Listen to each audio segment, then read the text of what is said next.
Hello, and welcome again to Every Dawn.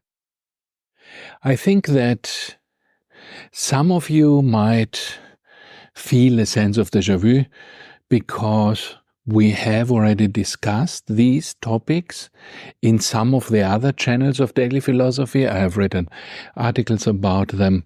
We have the podcast where some of these things have already been discussed, and we have the two YouTube channels where I also have made videos in the past about these topics. So if you have heard these things, then forgive me. For a few sessions now, we will be talking about things that I have talked about before, but we have many new viewers and listeners, and therefore I think that it's worth repeating, and perhaps, you have also forgotten it, and then it won't hurt to talk about these things again. And we have been talking about Aristotle. We finished talking about Aristotle's theory of happiness, and if you want to learn more about it, and if you just recently joined, then you can go back and watch all the previous videos. And now we want to proceed with modern interpretations of Aristotle, of which perhaps Bertrand Russell is one of the most influential. So the first question that Bertrand Russell asks in his book, The Conquest of Happiness, from the 1930s, is why are we unhappy in the first place? Because if you look at our lives, we are, for the most part, of course there are exceptions, but most of us are relatively well off. We are not threatened by horrible diseases or famines. We have clean water, we have food, we have safe houses, we have societies that are largely safe. And so we are not really in any danger. We have lives that are materially good, at least sufficient, and in many, many cases they are very comfortable. And so objectively there is no reason why we should be unhappy. And Russell compares this with animals, and he writes, I will read you, animals are happy so long as they have health and enough to eat.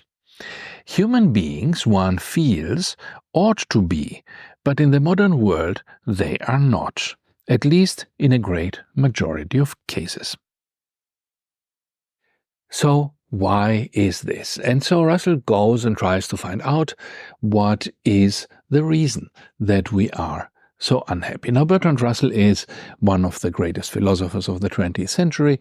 He's generally more known as a logician. He is not so much a philosopher of happiness, but he did write this one book where he tried to apply observation and logic and a scientific approach, you could say, to the study of happiness, which today, of course, we have lots of, but back then in the 1930s, this was a new thing. And he diagnoses a few things. And one thing he says is this fashionable unhappiness. He calls it the Byronic unhappiness from Lord Byron. Today we would say cool unhappiness or influencer unhappiness. This is the unhappiness of a poet, of an Instagram influencer, of, any media person, where it is part of their coolness to look unhappy, to look suffering, because they have understood how the world works, and they have, looked through it, and they have understood that everything is suffering, and therefore now they wear this mask of suffering, which is part of their public persona, you could say. And it is not only the case that this is a role. It is not always only an Instagrammable pose, but sometimes it is genuine. We also sometimes feel like we are fed up with the world, or like the world doesn't have any meaning. And especially when it goes into, depression, not, of course, clinical depression. This is something different that needs, treatment, but this everyday depression we have, this weariness with the world, the dislike of waking up in the morning and getting out of bed because we realize that the day will be the same as the day before. And what can we do about that? And Russell thinks that generally unhappiness is a misunderstanding, it is an error. It is not something that happens to us, but something that we can actually change by seeing the mistake and then correcting it. He writes, I believe this unhappiness to be very largely due to mistaken views of the world, mistaken ethics, mistaken habits of life, leading to destruction of that natural zest and appetite for possible things upon which all happiness, whether of man or animals, ultimately depends. Now, about animals, it's hard, of course, to reason. We don't know what the happiness of animals is doing, but it is plausible that the happiness of human beings depends, to some extent at least, on this feeling of curiosity about life.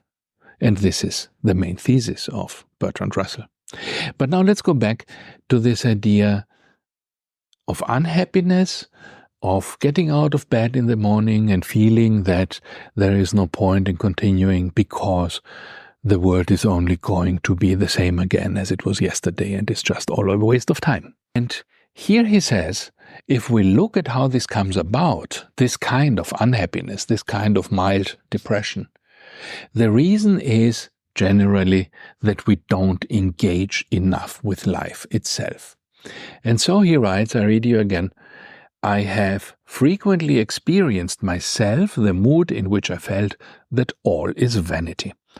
I have emerged from it, not by means of any philosophy, but owing to some imperative necessity of action. If your child is ill, you may be unhappy, but you will not feel that all is vanity.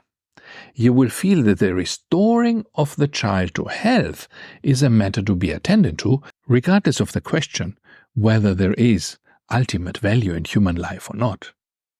So, when we feel this boredom and this emptiness in our lives, it is, he says, because we don't engage sufficiently with the world. If something forces us to engage, like a sick child, then suddenly we jump back and then suddenly we know what we have to do.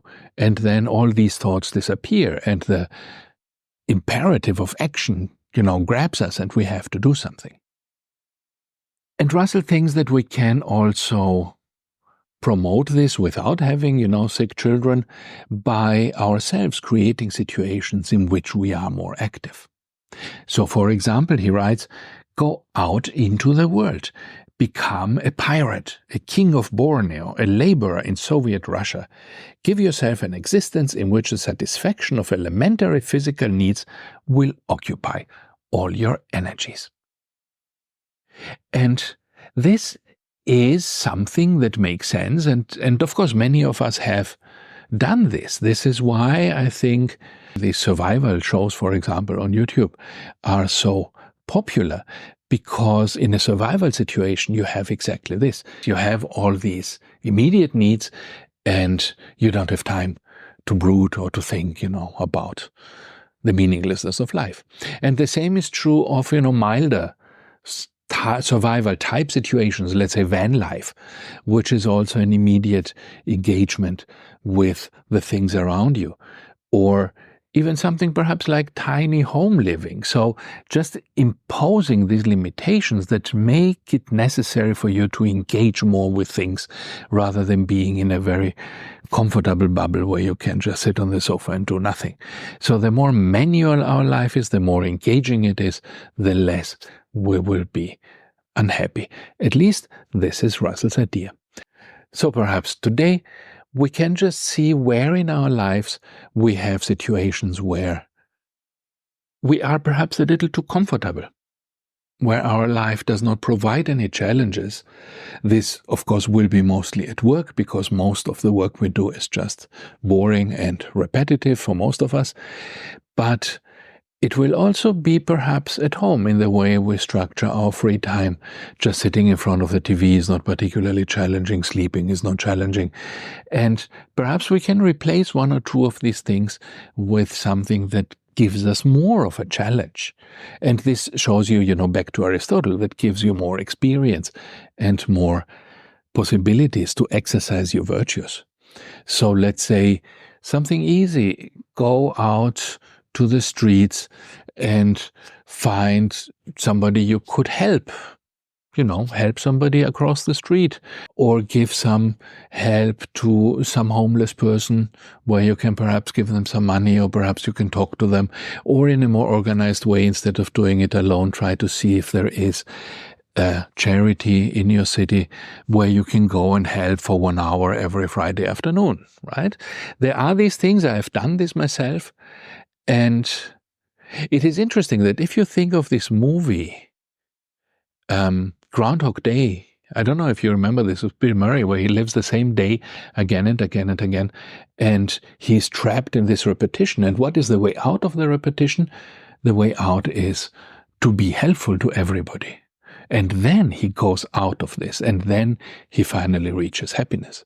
And I think this speaks to the same idea, that if we want to be happy, we need to be active, and we need to have the sense that our activity is appreciated, that is useful, that is producing a difference in the world. And this is what both Aristotle and Russell are saying. So, thank you, and see you again tomorrow.